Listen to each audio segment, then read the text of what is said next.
Ready? You hear the music okay? Indeed. Yay! All right, welcome to Rhythm and Pixels, a video game music podcast. This is episode, 25-5. And we're your hosts. My name is Rob Nichols. And I'm running amok. Yeah, we are all over the place. And every week we listen to great video game music from all consoles and all generations. Yet this episode is of a specific generation, the generation next, if you will. Back when Pepsi was called that. I don't know what triggered it. It was just like we were talking about something on a whim. Yeah. And I was like, wait a minute. You like that, and I like this. We just set up the rivalry right there. It's natural rivalry. Yeah, it was like, here's what the rivalry like kind of was. So let's just do like an episode about it, right? Mm-hmm. And I never really got into this. So we're talking about the classic 90s 16-bit console wars, in which were just the Sega versus Nintendo, the Super Nintendo or Super Famicom, and the Sega Genesis / Sega Mega Drive. So I think we're sticking with anything that just had a North American release. Is that right?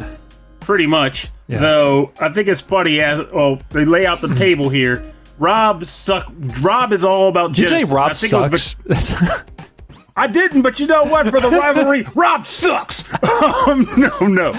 Rob went with Genesis specifically, Yes, yeah. if I remember correctly, because you're a big fan of the sound chip. Yeah, and I grew up with it, and I think it's common with a lot of kids from that era, and even now, you can't. It's rare and it's expensive to have more than one console. Mm-hmm. And so we chose the Sega Genesis because it had Sonic and it had some of the arcade games that we loved as kids. And so I fell in love with all the games. I fell in love with the sound.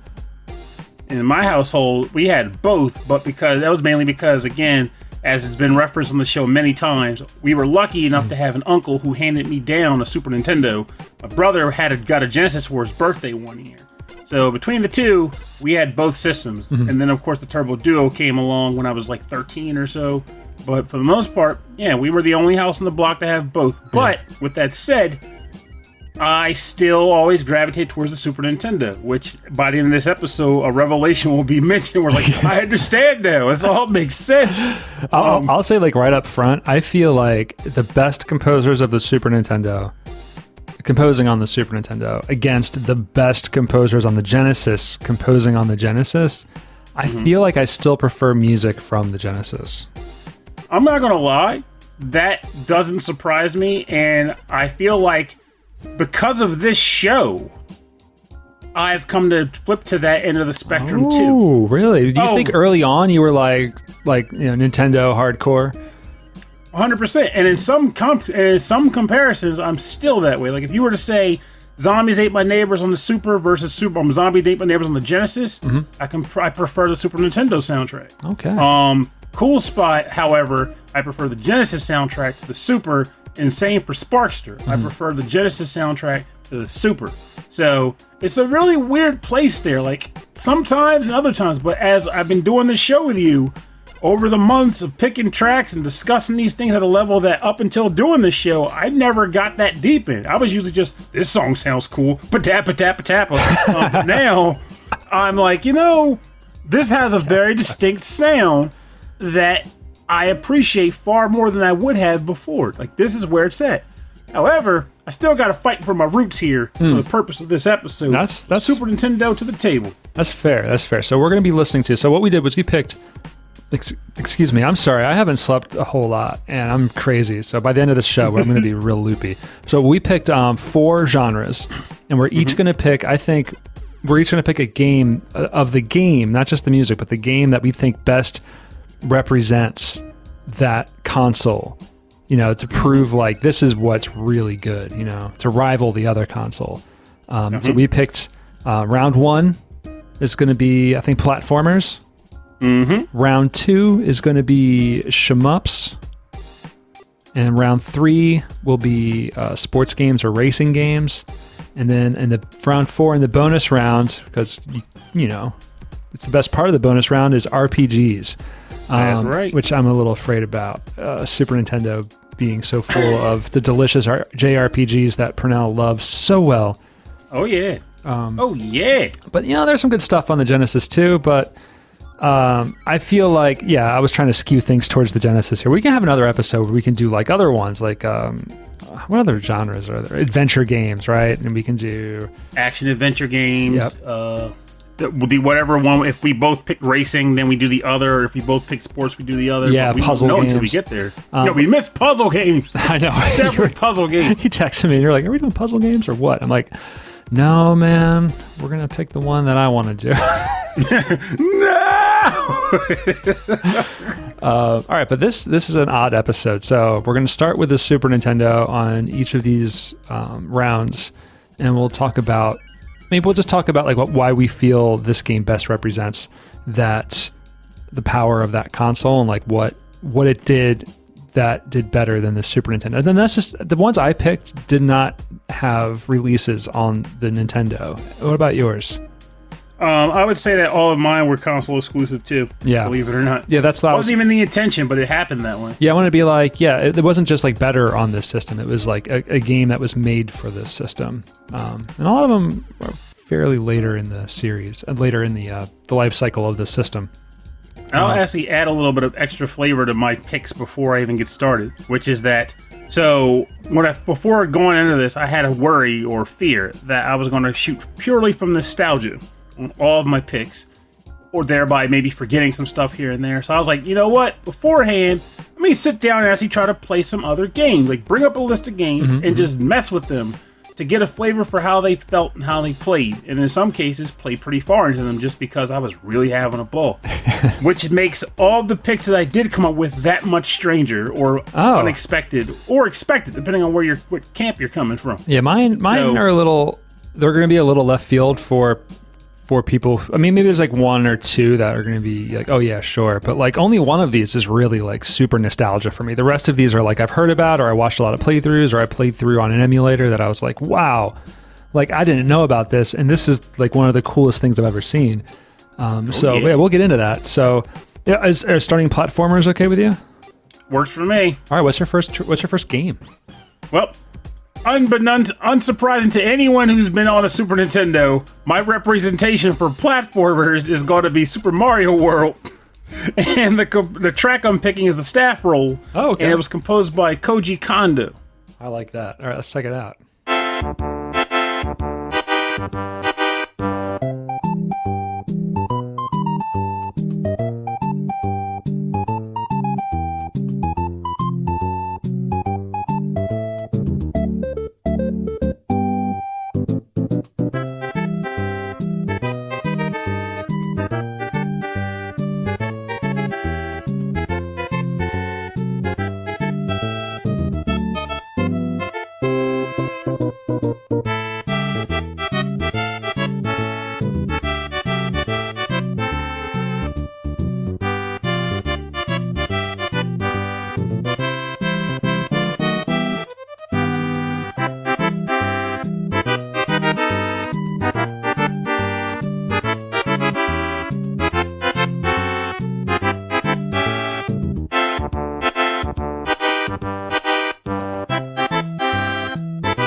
This is the part where Mario takes his clothes off. Mario!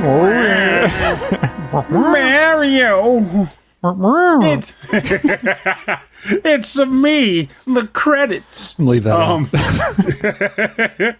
Welcome back. You were listening to the staff roll, or many loops of variations of the from the game Super Mario World, composed by Koji Kondo. It's a track that stays in my headspace. It doesn't really tend to leave. It just comes and goes as it pleases. So the funny thing about picking Mario World for my choice for the platformer representation is specifically due to the fact that Super Nintendo had a lot of platformers. It was a very mascot-heavy platform console. Had some platformers too, like, you know, the cool spots and stuff like that. I didn't use Mega Man X because I feel like that's more of an action platformer. The game isn't really focused on precarious platform jumps. We didn't talk about that, but I did the same thing. I was thinking about specifically mascot platforming, hopping and bopping, as you say. Yeah. As the kids do. So this is the first game. This was packaged in with the Super Nintendo, right? Yes, it was, but that just goes to show you, in my opinion, how friggin' innovative Mario World was. Before this, I still feel like the most innovative platformer was Super Mario 3, which again is a shocker when you factor, that means Mario, which pretty much went to him being the most innovative in platforming up through Mario 64. I digress. But Mario World introduced, other games kind of did it, but I feel like this one did it the best, where it was like a map with secret exits that led to other environments. In some cases, it was an interconnecting map, so you could go from one area to a different area before you were supposed to, and then go back if you felt like it to do the other exit too. They had secret, big treasure houses, it had secret stages, it had secrets within the secret stages, and the thing we were joking about earlier, he was like, I've never beaten this game. The funny thing about it is, for as many levels as this game has, you can beat it in 10 minutes in less than 10 I need to stages. go back and get into it, because I do like platforming games. I really enjoy playing them. I'm not good at them, but I do enjoy playing them, and it's been a long time since I played a Mario game. They are, in my opinion, they are timeless, because one thing I can say, going through my recent adventure, is that I played a number of games, some of which I played before, others of which I hadn't, and a number of them were okay, this is okay, but I don't really feel drawn to want to keep going. What were some on your short list? I'm kind of curious about. If Super Mario World is the top, what others were you looking through? Maybe Sparkster, which that's kind of a brute because that was again on Genesis too. So I know.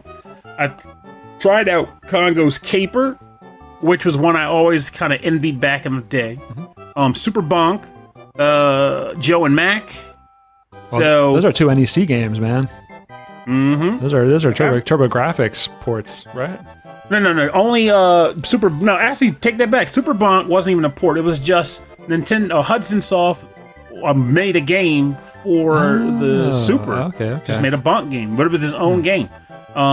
Joe and Mac was an arcade port. I think it was Data East. Oh, no, you're right. I remember that now, yeah. And then aside from that, there were other games. Also, Buster Bust Loose. That was another one. We need to do an episode on just caveman games, because there's a lot of them. They're really friggin' are. What was it about the 90s and caveman? The cave, or that style, I don't know what it is. I guess maybe it's simple mechanics, the idea of everything's primitive, which means you can take something that's you can take a stone, but now it's a machete stone. It makes it innovative somehow. I don't know.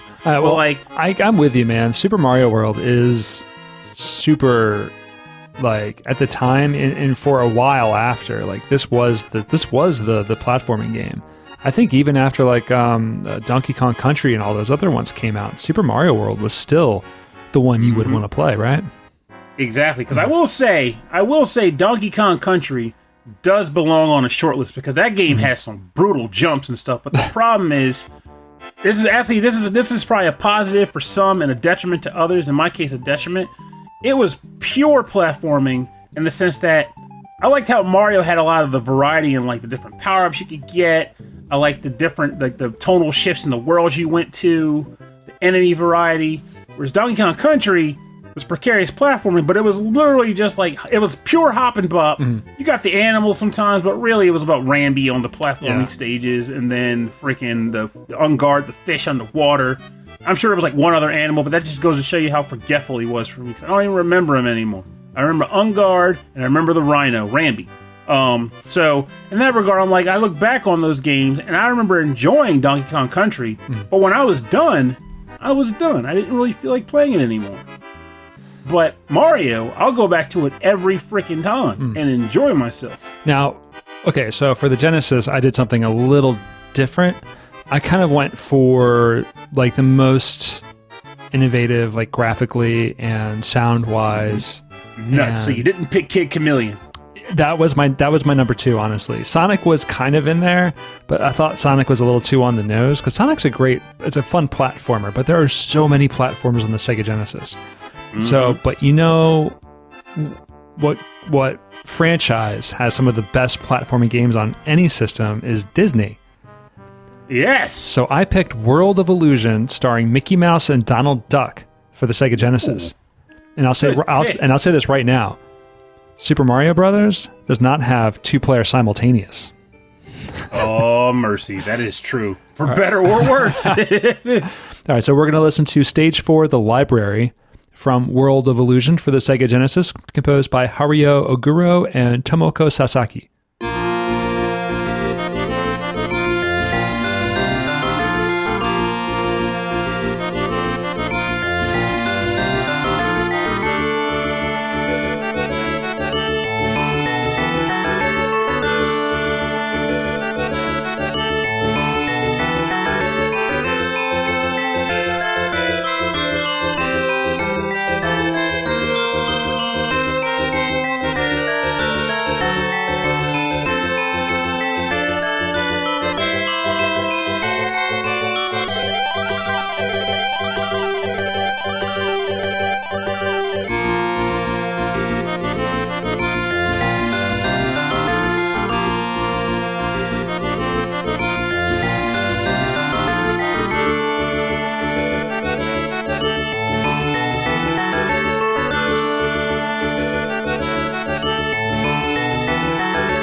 Really like this. I like this part right here. Woo! All right, this is Stage 4, The Library, from World of Illusion, starring Mickey Mouse and Donald Duck for the Sega Genesis, composed by Haruyo Oguro and Tomoko Sasaki. So this is a Disney game, but it's not Capcom. This is actually developed by the Sega AM7 team and published by Sega. So this is a purely Sega joint, which is why Tomoko Sasaki is on the soundtrack, and probably why it's got such a great full sound. I mean, what's that? Like, there's this bass section that like really fills out those chords. I don't know if it came through the Discord, but you sounded like you were digging that section. Oh, dude! Oh, it came through all right. It was a jam. I was honestly a nice fan of it. And for the record, like, I'd never played World of Illusion. I played Castle of Illusion, so it was nice to hear a bit from this soundtrack for the first time. And funny enough, I did play one of the Mickey Mouse games, actually 2 of the Mickey Mouse games for this episode, expecting to possibly put them on the mark, which was the Great Circus Caper, and I don't even remember what the other one was, but it was like basically the one where it was just Mickey Mouse, and the other one was Circus Mystery was like Mickey and Minnie. But I don't know what it was like. Mickey Mania, fantastic platformer. I'll go back to it to this day. Castle of Illusion, I'll go back to it to this day. For some reason, though, those other 2, the ones I just mentioned, despite having Capcom design them and having cool costume mechanics, didn't quite stick with me. Just didn't feel it. Well, this one I think we should try playing together sometime, because it's short. It's really, really short. It's been a long time since I played this one. I remember renting it. Mitch, you just want to make me feel frustrated. You know it. You know it's true. 2-player co-op platforming. Yeah, 2-player co-op platforming. It's very interesting. But like the animation, like they really, I thought this was Capcom, honestly, but like they really mimicked the animation of a Disney, feature film. And so it looks really good, and it plays really solid. So they got the mixture of the really fluid jumping and walking and hopping animation with like really responsive control. It's really cool. So this one, and then it's just really, for a Sega Genesis game, which isn't really known for having really bright colors, is really vibrant. It's very cool. Now, like, you think of Disney music as like kind of cinematic and orchestral and really thematic on top of that. You're not going to get that really clearly from the Sega Genesis hardware. So I picked a track that I thought would lend itself a little bit more to the Sega Genesis FM synthesizer. I think that mission accomplished. Yeah, thanks. Yeah, this is a cool one. This is a really, really cool one. If you're looking for some fun platformers on the Genesis, this is one to go for. Again, on the short list, definitely Kid Chameleon. That one is a blast. And I did look at Sparkster and then put that one away. Oh, there's some run and gun ones that I was going to put on there. Gunstar Heroes was a huge favorite of mine when I was in high school, but I thought that wasn't in the spirit of what we were doing. Agreed. Yeah. That's like also like saying like it could have been like Hard Corps, but Hard Corps is more of a run and gun. The platforming is more just another means to get more gunning in. So it's not really about the platforming. Yeah. So, but yeah, I'm glad you really enjoyed this one, and it's just a really cool game. It's a really cool soundtrack. So yeah, that's what I got. I'm not going to say who's going to win this one. I'm just saying, like, these are the two really great ones. You can decide for yourself. Maybe we'll have a poll online and you can vote. We should totally do a poll, though. I cringe at the thought of how it's going to play out. I swear, 4-1. That was heavy. Like, I'll admit, the picks you had though were freaking solid. But I was like, come on, people. I didn't think Under the Mask was going to. Well, we'll talk about this at the end of the show. I didn't think one of my picks was going to win. But this is definitely not a battle, but definitely a just a fun like schoolyard battle. Schoolyard comparison. Yeah, exactly. So, Smelly Purnell. That's the schoolyard joke. I wish I had a cool garbage pail. Yeah. See, I feel like if I need to get that's what I need to do. Putrid Purnell. Yeah, I had pixelated Purnell as an idea, but the question becomes: is that something Pilar could draw? Because that would be a good commission. Like, can you draw a garbage pail Purnell card? But it would be pixelated Purnell, so it would still fit the theme of the show. Oh, we should reach out to her, and actually, we have a few really really good talented artists who listen to the show. I'm already losing my mind. We need to. We should move on. Hustle cook. We need to move on to the next genre. So why don't you pick the next one? All right. So I've been itching to pick this. So let's go with the shmurps. All right. Number 2. Shoot them up. So vertical, horizontal. It don't matter. It's just bang, bang, pew, pew. Blowing stuff up on the screen. Preferably with a ship. Yeah. Now, the funny thing about this is an example of one where my deep dive proved fruitful because originally I was going to go because I was originally going to go with what I knew, and what I knew was Earth Defense Force or Gradius 3. However, I was like, there's a number of other shooters on this system. Maybe I can find something that actually I feel stands out and is better. And I did. That game is called Axelay, which is done by Konami. And the track that I chose, there were a number of good ones because holy cow. Fantastic soundtrack. Yes, it is. Mm-hmm. But I went with the track titled Silence. And it was composed by Taro Kudou.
Welcome back. You're listening to Silence from the game Axelay on the Super Nintendo, composed by Taro, Kudou. And this game is an unexpected mint product on this console and has definitely hit my mark for being in the running, if not the best representation of solid shooters on this console, or shmups. So, like, you have the traditionals, like, in my opinion, I call it traditional, like Gradius, which is, you know, left to right generally. Actually, it's all left to right. Life Force is the vertical for that game. So left to right shooting with the weapon path selection and the options and all that cool stuff.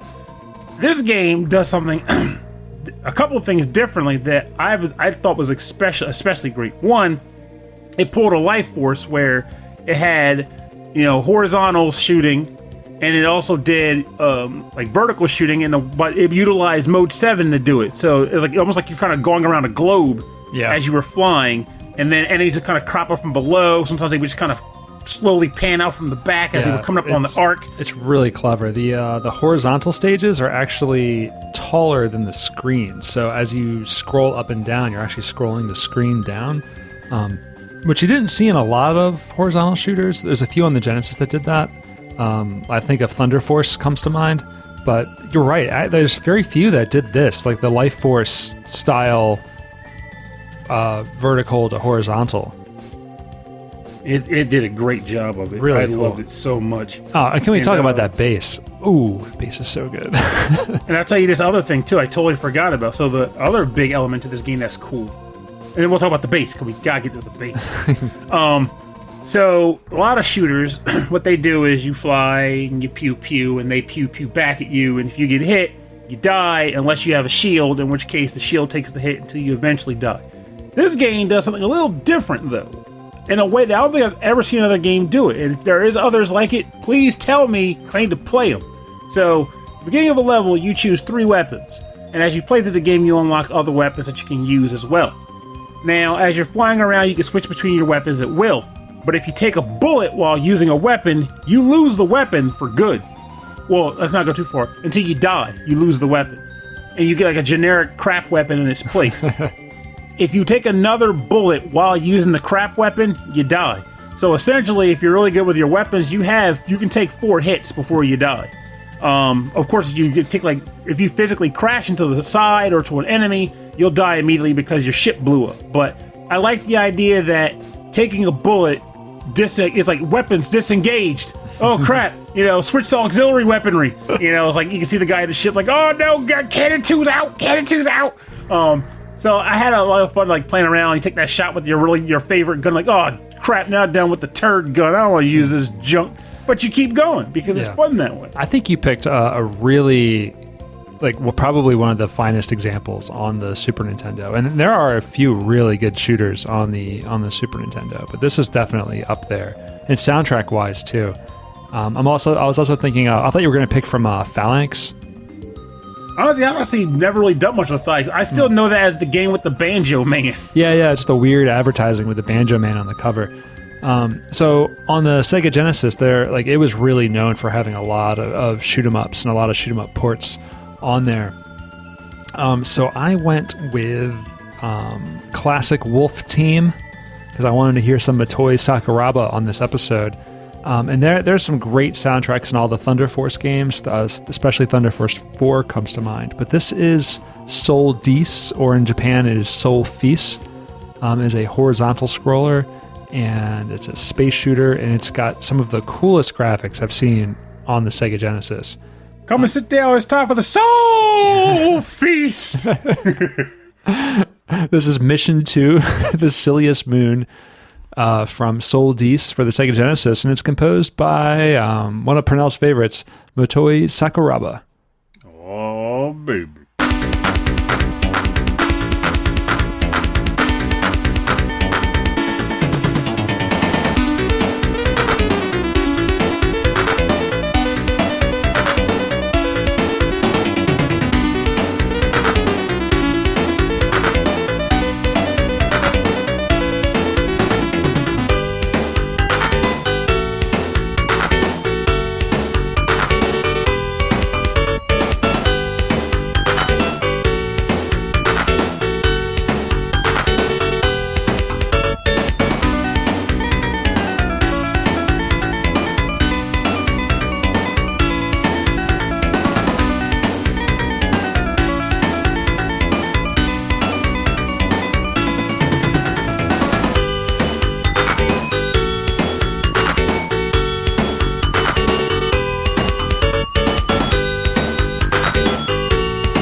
think we all win in this game here.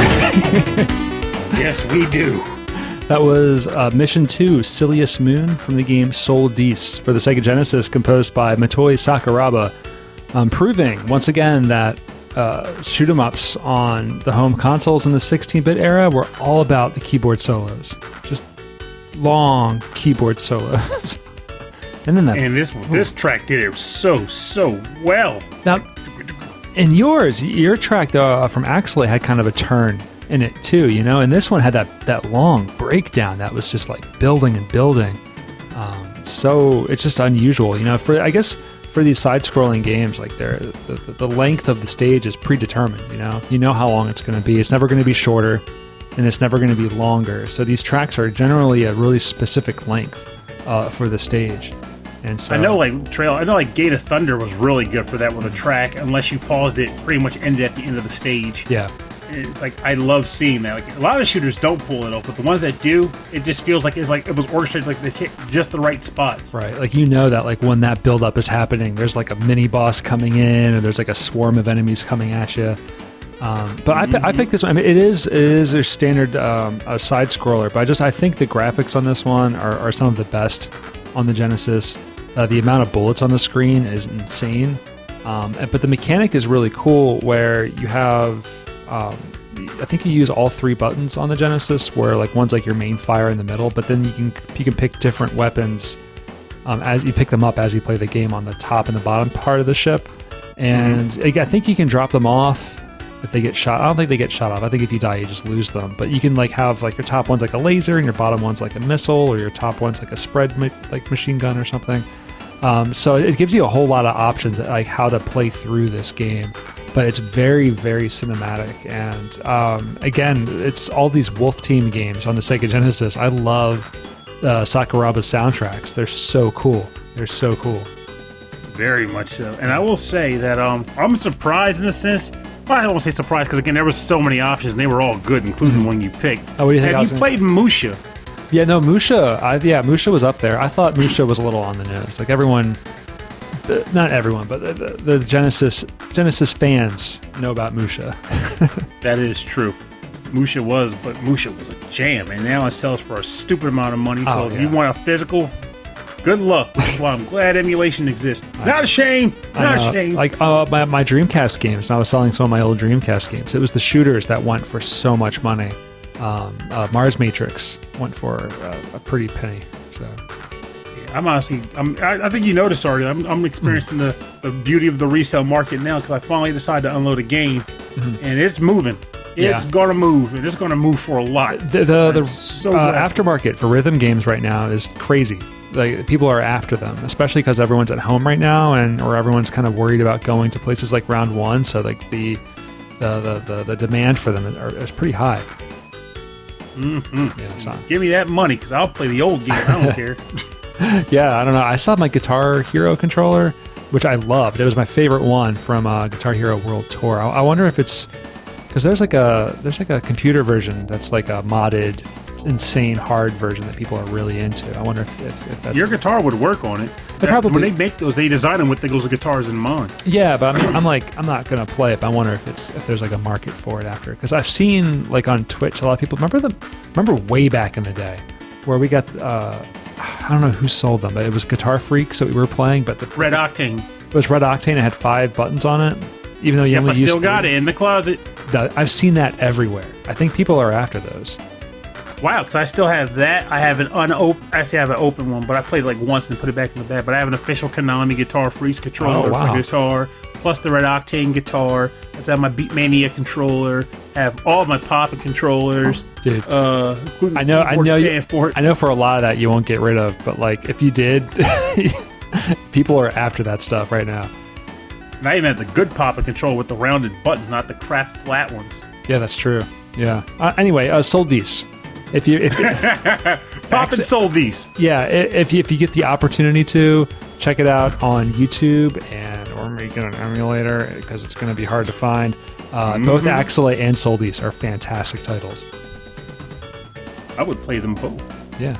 I would lose at them both. Because, sad secret, I'm not the best at shmups. No. When I do beat them, I feel especially proud of myself. right, so our last round here is sports/racing, which I think we stuck with racing, or did we go sports racing? I totally ended up going racing. Yeah, me too. Now, I'll admit, I did have a pick for sports, but the fun yet not surprising factoid here is that I don't do sports like that unless they're like wacky sports games, and this was before wacky sports were more of a regular thing. So essentially, the only wacky sports game that I liked and got into on Super Nintendo was Kirby's Dream Course, which would be mini golf. And I was like, that's kind of a Was no like for this the topic. Mutant League games not wacky enough for you? I never liked Mutant League, believe it or not. I remember playing Mutant League, the new version of it at E3 2 years ago, and they were like, you'll love this. And I'm like, I'm not feeling it, guys. Yeah, it's still. I should like it still this, and I plays like a don't. football game. I think is what the problem is. Yeah, I need enough of the things to be different to not even feel like it anymore. Golf is the exception because golf at its core is pretty much a game, like a video game concept. It's like It really is, accuracy, yeah. power, strike, and all that stuff. But I would have picked the Mega Man Soccer for sports because I was like, Mega Man Soccer is up that alley. But I decided to go with racing, and I did a deep dive again where I started researching and reading up on like racing games. Some I've already played, others I didn't. I almost picked Stunt Race FX because that game had a lot No of way. technical issues, but I'll admit I liked it, but it had some crap technical issues. Oh yes. So I, in good faith, could not pick that. I replayed my Top Gear games, primarily the first one because that was the one I had the most memories of.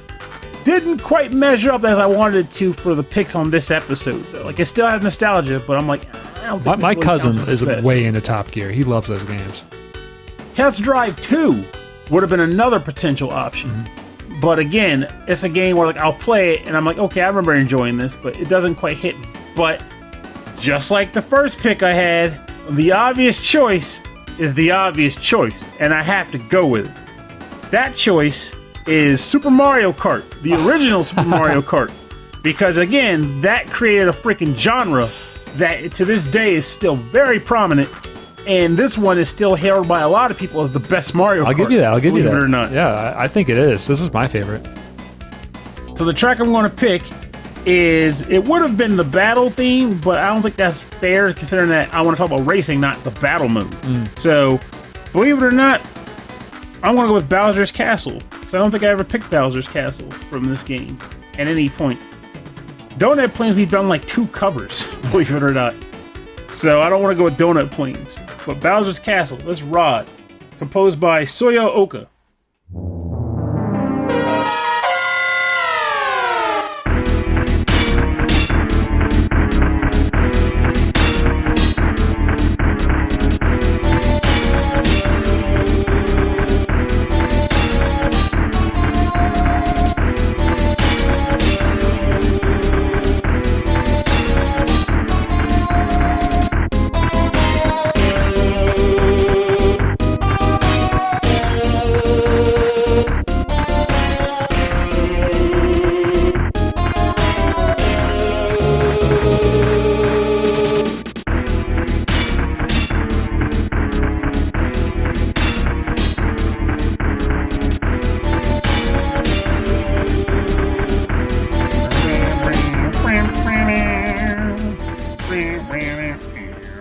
Oh, pardon me.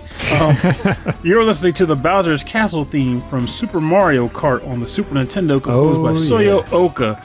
So, every Bowser's Castle track in this game, and honestly, future Mario Kart games even, the tension was high on all of them. In the case of Mario Kart 1, though, it involved a lot of 90-degree turns, which were brutal in that game. Yes, because you can get caught on those corners.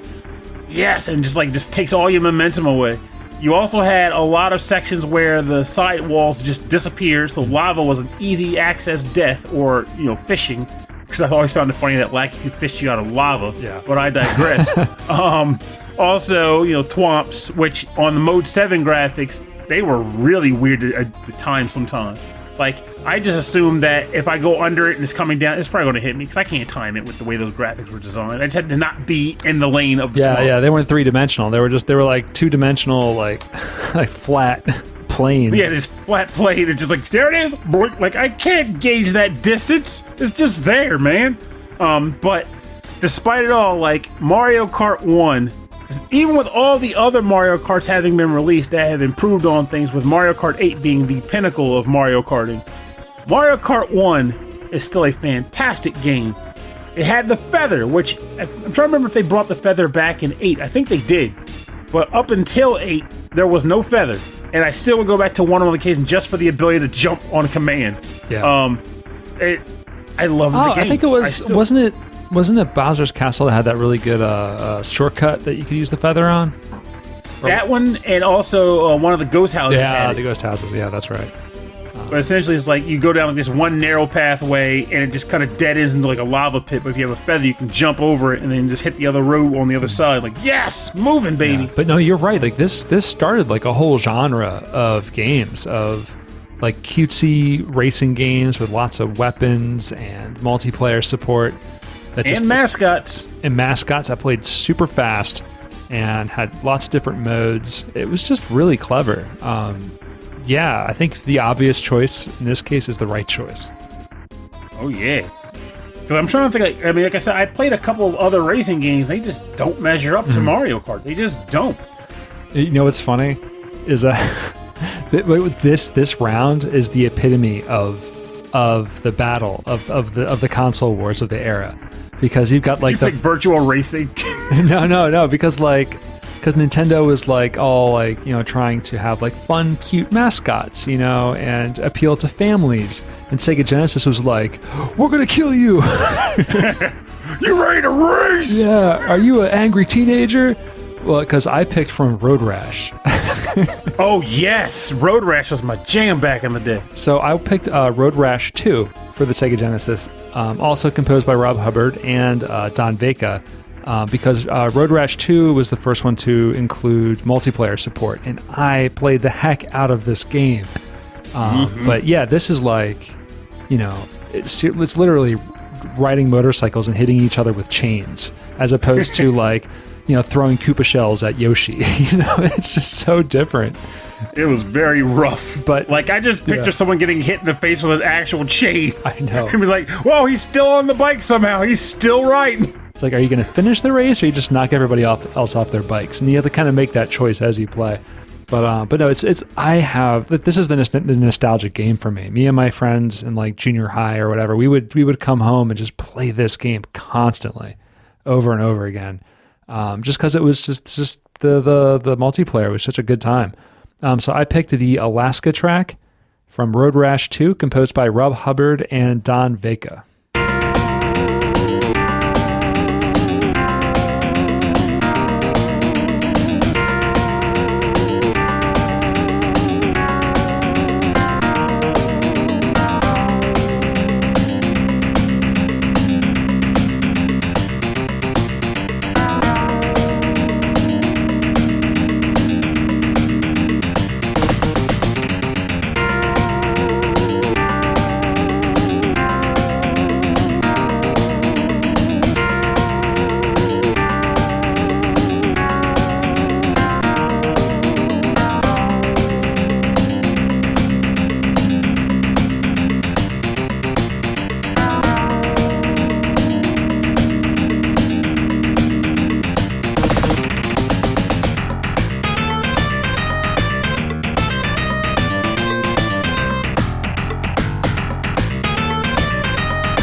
was really good. Yeah, This might be one of our more fire episodes for track selection. oh, I know, right? Yeah, I'm glad you're enjoying it.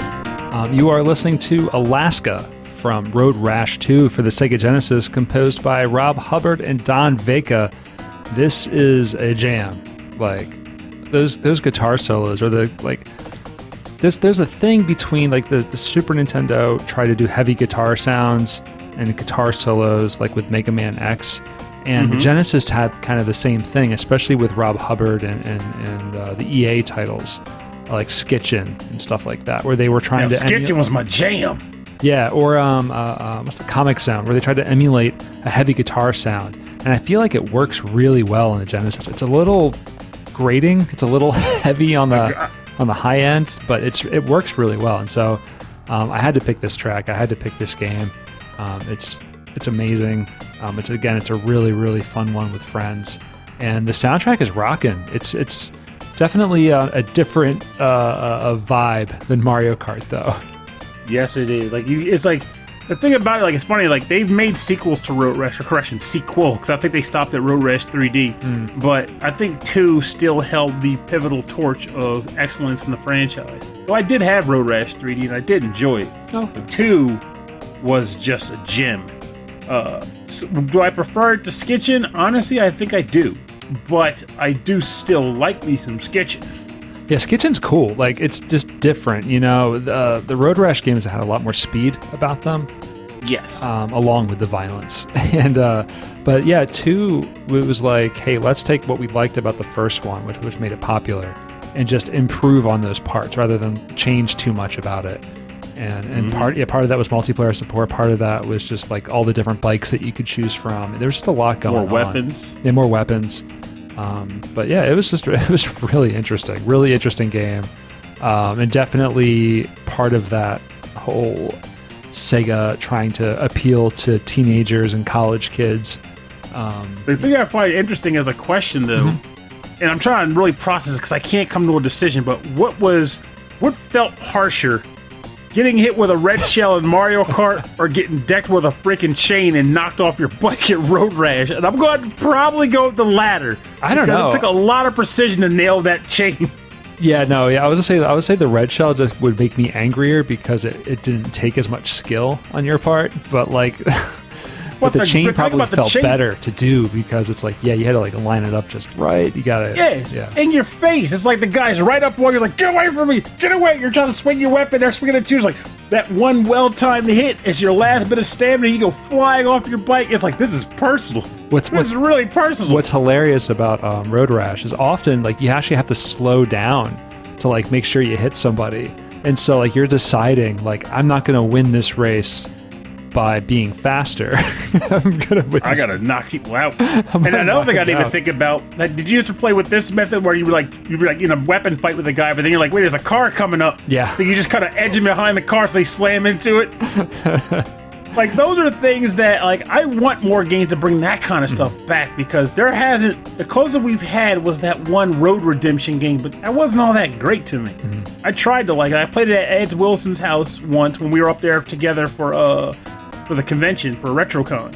And then, again, I played it here because it came out on PC locally and I could actually run it. It just didn't quite click in the same way that Road Rash does. I can't explain why. I think it's why I really like the Wipeout games, because it's not just really slick and futuristic and lots of fun racing, but there's so many items and weapons, and it gets really competitive multiplayer.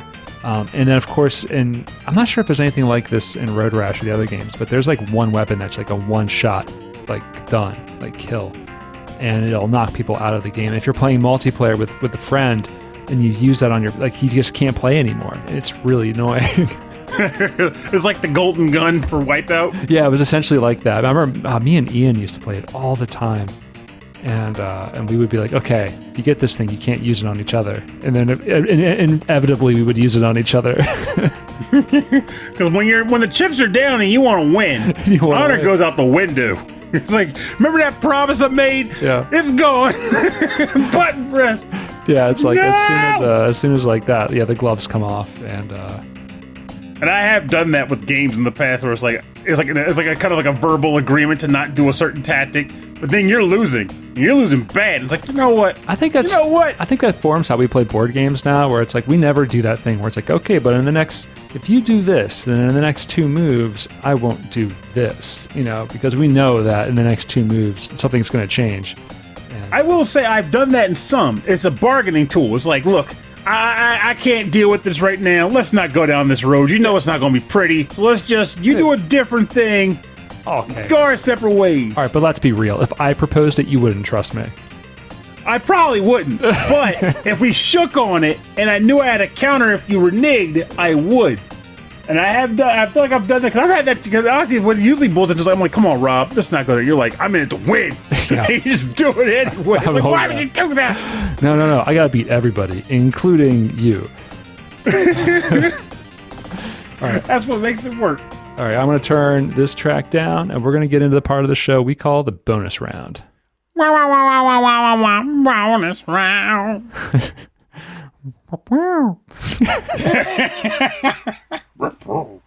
The bonus round is where we play covers and remixes and arrangements on our theme. And the final round between the 16-bit consoles here is the RPGs. And again, we picked specifically for the bonus round because there's always really good arrangements and covers for RPG music. Oh, yeah, and there's no exception today because, suffice to say, I went hard on this one. Yeah. Went hard. You got a lot of good stuff to choose from, too. And the funny part is, I didn't have to go far for this one. It was just kind of right in my face. Oh. In a beautiful way. You gloating. That's right. I am gloating. Yes, right. Beat my chest. So, this track is called Corridors of Time. Oh. It's from the game. You know what the favorite is. Like, honestly, I personally feel like Final Fantasy VI is the best on the system, but I know the chips. I know where they lay. Mm-hmm. And those chips lay on Chrono Trigger for the best RPG on the Super Nintendo. And so, like I said, Corridors of Time, and this cover was done by 61 Forte.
Welcome back. You are listening to The Corridors of Time from Chrono Trigger, covered by 61 Forte, an exceptional musician by any means that I know. This guy, I'm just going to get this out of the way, he is a friend of mine, but he pretty much has a one-man studio in his home, and he has a variety of instruments, of which he's played Every sound you hear in this song, he's playing it on an instrument. There's no modulation taking place at all. He's playing everything. And he's got instruments there that honestly I've never even seen before. He actually plays intentionally and not comedically an automaton. I've only ever seen people use that thing as a comic use item, but he plays it seriously. It's amazing. This is an amazing cover. This might be one of my favorite covers of this song, and this is a beautiful song. I love already to begin with. I agree. Like the thing about it is, like as you already know, generally if I'm looking for covers, I'm the guy's like, oh, it's gotta have hard hitting rock. I need a guitar. I need to feel like my teeth are grating. No, but sometimes I do a shift, and that shift usually comes with piano or exceptional like change ups and talent and just like things that I'm not used to hearing otherwise in covers. I thought for sure you were going to go heavy metal on me or like rockabilly or something crazy. So now I kind of want to hear some rockabilly. It's been a while, but well, here we go. No. Fancy you say that. No, this is really good, and I love the use of that instrument. It's called the kalimba. It's like you play it with your thumbs. It's like it looks like little pieces of metal across a board, like metal fingers. Yeah, and that is the perfect instrument for this track. It's so cool. That plinky sound works so well. All right, so I'm going in a completely different direction. One of the greatest JRPGs of all time, Pernell. If it's not this one, I'm going to be shocked. Phantasy Star 4? It's the one, yeah. I was like, there you go. And turn the light on to point at you. That's right. Yeah, I was thinking about, oh my God, my brain is just dead. What was it? The turn-based Phantasy one. Star 4. Phantasy Star 4. Yeah, but I was originally going to go with a turn-based one. They're all turn-based. You know what I mean? The strategic one. Oh, Shining Force 2. Shining Force 2, yeah, which I thought was really, really great. But I think this one's, for me, Phantasy Star 4 hits it because it just tells this story that takes place a millennium after Phantasy Star 2. And with all of these characters being parts of its history in the past, and it really continues that idea and the story and the themes. And the fact that it's all futuristic and it's not just in a fantasy world. And it doesn't Star Ocean it where to give you this futuristic stuff and then takes it all away. Exactly. But I hate about Star Ocean. But the soundtrack to Phantasy Star 4 is enormous and is very, very cool. So I actually picked this is the title track called The End of the Millennium, and it is the arranged track. It's an arranged bonus track from the official album. So this is called the 1993 arranged bonus track, The End of the Millennium, and it's composed by Izuho Takeuchi, and the arrangement of this track is uncredited. But it did come out, I think, a year after the game was released or along with the release of the game. So let's dig in.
right, and we're back. That was the end of the millennium. The 1993 arranged bonus track from Phantasy Star 4, The End of the Millennium, composed by Izuho Takeuchi and arranged by uncredited. Probably also Izuho Takeuchi. So, but yeah, I really liked that 90s sound. Like it's already like kind of a 90s sound from the Genesis, but then like the way it's composed, like on a much bigger setup, and the drums are really heavy. And you mentioned it reminded you of Persona 1 a little bit. Yeah, I actually could totally hear this as being a track you'd hear in a Persona 1 dungeon. Yeah, it was very much on the level for that. It's really cool. This is actually a game I've never really played, and I think this is something I would like to go back to because everything I've read says that it moves pretty quickly. And yes and no. I will say this to give you that preemptive statement. So if I remember, I mean, I've beaten the game, but what I do remember is there were like maybe 3 sticking points where it required me to stop and grind a little bit to beat the boss. But aside from that, I would say the narrative does move pretty quickly. Like it's pretty snappy. Oh, that's good. Yeah, and the walking speed on the ground is actually very fast. Like you don't feel like the guys are trudging. Yeah, I hate that. But I like the anime style, like in the cutscenes and like on the dialogue scenes. Those comic scenes are fantastic. Yeah, it's very cool. It looks really good on the Genesis. Like you'd think it would be like on the Sega CD or on the Saturn, but it's just a really good job. And I think it was very expensive when it came out because it probably $100. Yeah, a lot to produce. The Kart held a lot more data than some of the other carts on the system, so a lot went into this. But anyway, it was that and Virtual Racing. They both launched around the same time. They were 100 bones a piece. Oh yeah, that's right. Because I think there were extra chips on the Virtual Racing cartridge for the 3D. It was a big deal. That was a big deal, Pernell. 3D. It's going to be the future. I'm waiting for 5D. It's going to happen. All right. For more information on the bonus round, go to rhythmandpixels.com. We'll have links to the Bandcamps and SoundClouds and everywhere where you can buy the music and support the artists.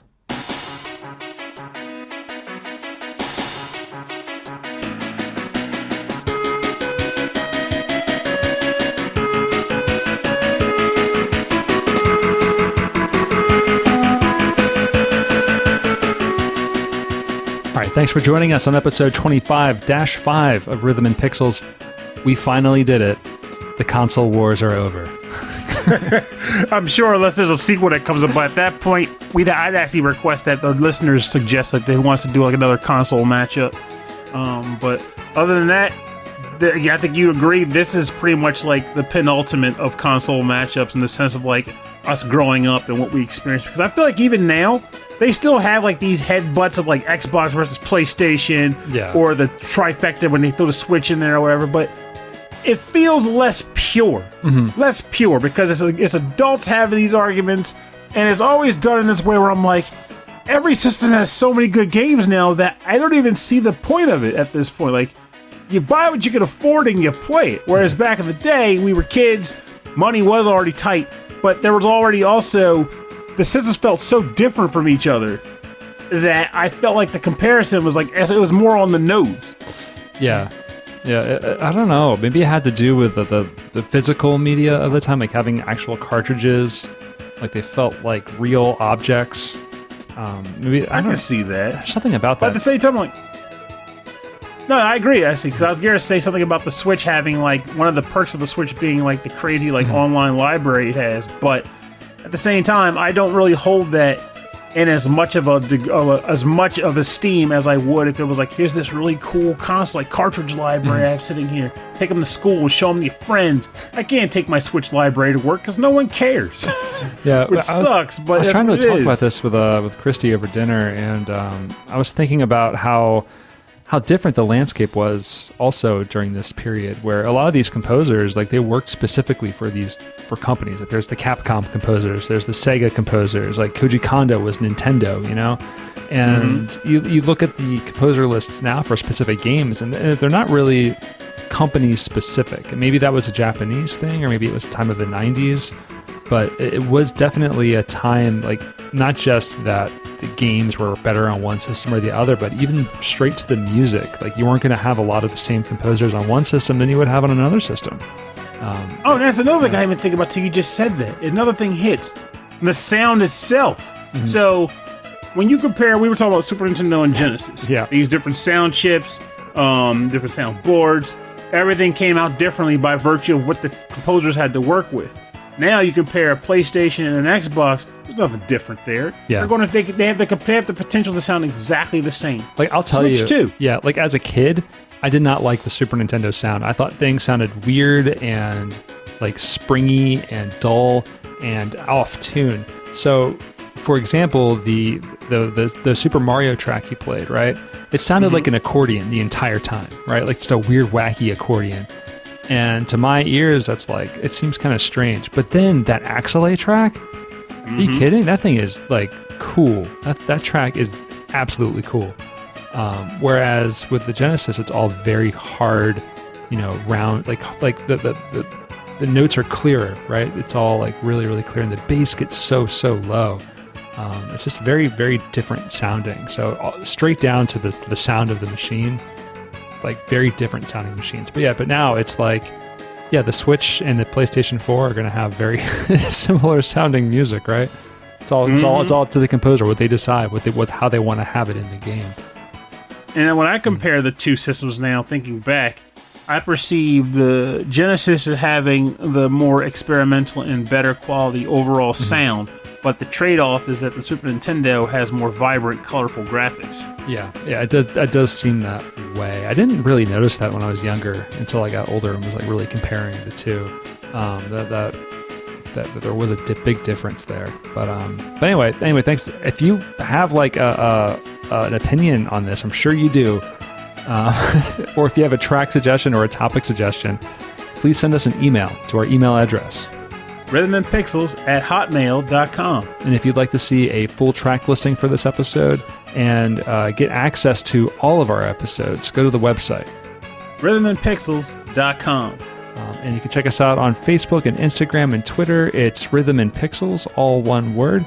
Check us out on YouTube, youtube.com/rhythmandpixels.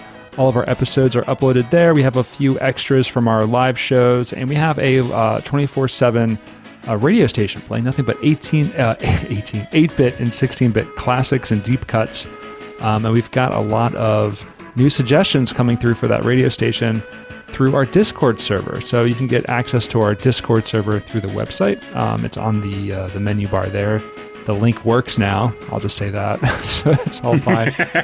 There's a whole channel in there for just discussion around additions to the radio station, which has like 800 songs on it right now. It's all curated by us. So if there's stuff you wanted to add, let us know. And if you'd like to support the show, just tell people about it. That makes a big difference. Or you can stencil it on the grass. Yeah, or you can get some t-shirts. Go to rhythmandpixels.com/merch, where we have some cool t-shirts. Pernell and I were just talking about how we really like our new Run VGM t-shirts. And honestly, I think I'm wearing it right now.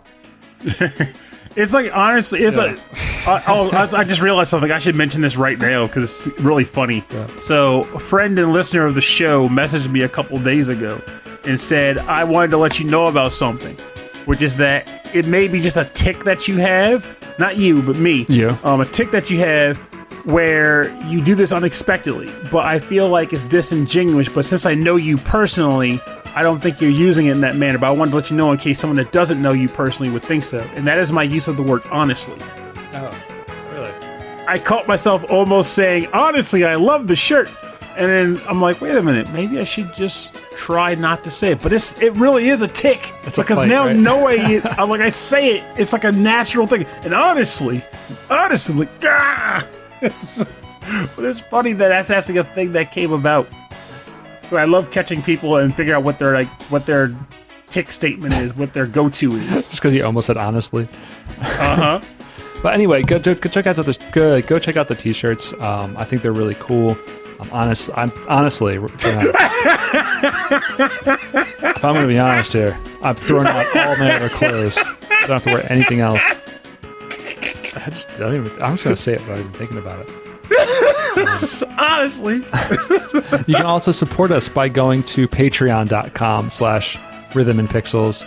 As a member there, you get access to a prequel episode every week. You get access to a live-streamed recorded episode every month where we record an episode in front of you guys, and we have like a live chat going on, and that's just a lot of fun.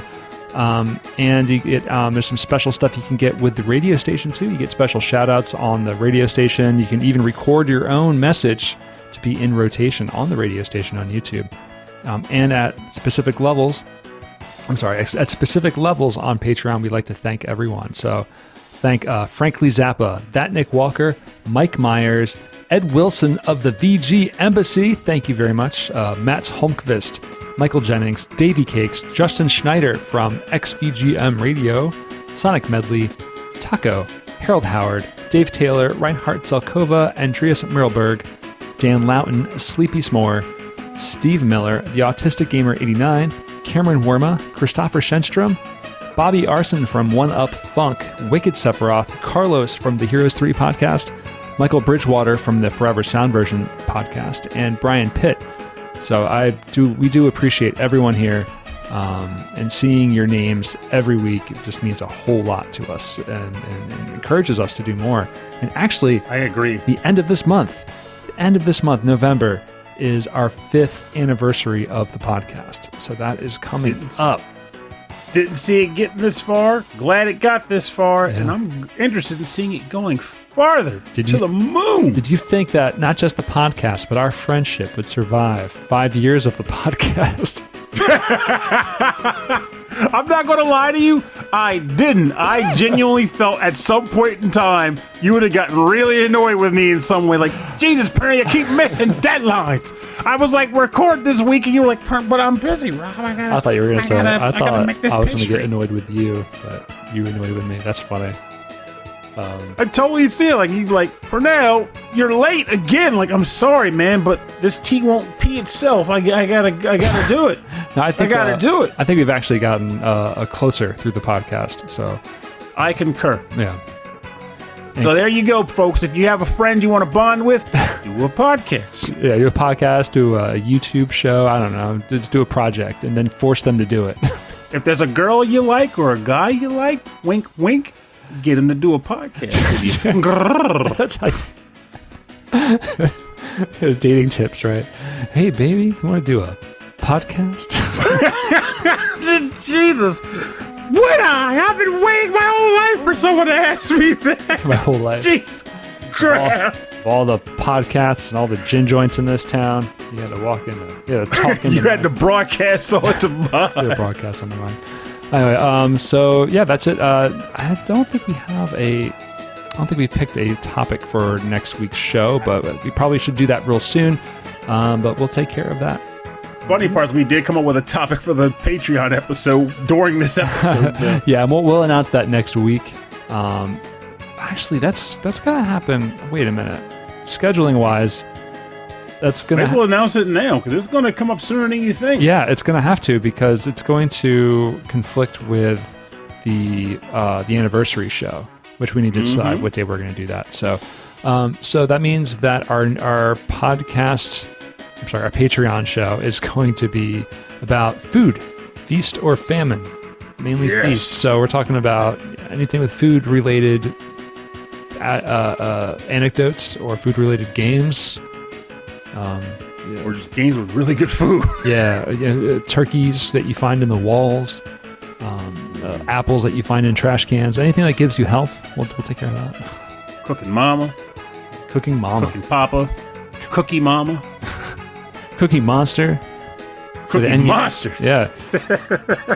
Anyway, so yeah, that's going to be our topic. We'll talk more about it at the beginning of the next show so that everyone's kind of aware of what's going on. And we also post about it on Facebook and on Patreon and everywhere else so that everyone gets a kind of a heads up on what's happening with the show. So thanks for everyone for listening to Rhythm and Pixels. My name is Rob Nichols. And I'm Pernell. Have a safe week. We'll see you next time. And remember, this is a doozy. So for folks in the States anyway, though, this is international, so even our international listeners know what's going down. We just had a major election. That election had a result. And, of course, now we have heads butting, as they do. there's also a number of people out there who are doing the thing where it's like, we're all friends in this, such and such and such. And that can go either way depending on who's listening to it. I approach that concept from a different angle. And that angle is as such. I'm not here to tell anybody how to feel about anything in that regard. We all have our own personal things about how interactions took place during this whole thing, and how it played out, and how it went down. What I will say, though, is that while friendship is a thing that is earned, it's not a thing you just give away willy-nilly to placate society. I will say that we do still live together in a society. Though we don't have to be friends with each other, we do have to coexist with each other. And by that, what I mean is, even if you're not hanging out with people, inviting them over for dinner, or cupcakes, or cookies, still want to have the best intentions at heart for your neighbor's well-being. And what I mean by that, I say this as a guy who's gotten death threats, who's gotten yelled at in the street, has gotten some verbal altercations, all sorts of garbage. And I still state this. We coexist, and if we just look at each other as like blatant enemies indefinitely, it's just going to get worse. And while we may not be able to kick that up our political ladder to our representatives per se, we can do it within our own communities. I'm not saying drive down to, your favorite urban society or your, local Bumble zone and be like, hey man, want a cookie? But I am saying, respect the existence of your neighbor, because they're still your neighbor. Politics does not change that. It will never change that. Unless they decide to move away, in which case, see ya. But if they don't, they're your neighbor, and you need to acknowledge that as such. It's just better for everybody, including yourself. So, leave it at that.